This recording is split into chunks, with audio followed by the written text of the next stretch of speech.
ભારતીય જનતા પાર્ટીના નેતા પરસોત્તમભાઈ સોલંકીના પુત્ર દિવ્યેશ સોલંકી ઉપર ગાડી ઉપર 3 શખ્સોએ હુમલો કર્યો તેવું જાણવા મળ્યું છે।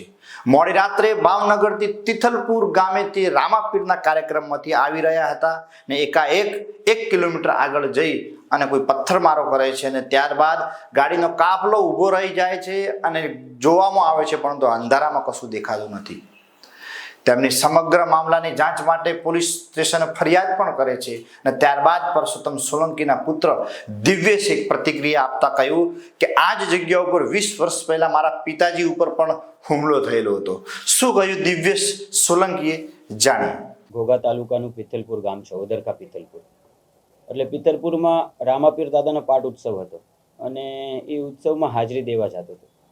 હાજરી દઈ અને હું જ્યારે રિટર્ન થયો તો અજાણ્યા શખ્સો વંડી પાછળ અંધારામાં છુપાઈને ઓચિંતાનો મારી ગાડી ઉપર હુમલો કર્યો। પથ્થર હતા, મોટા મોટા પથ્થરો હતા। દિવેશભાઈ, આપને લાગે છે કે રાજકીય ષડયંત્ર હોય જેના ભાગરૂપે હુમલો કર્યો?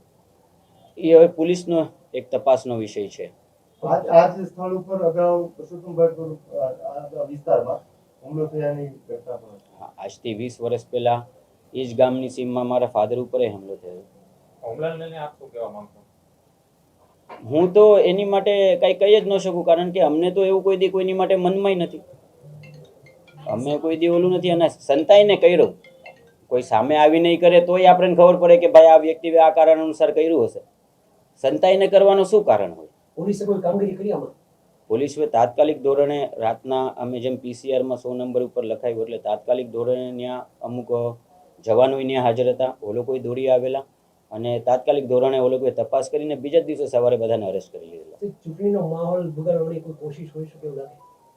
ના, ચૂંટણીનો એટલો સરસ માહોલ છે, 110%।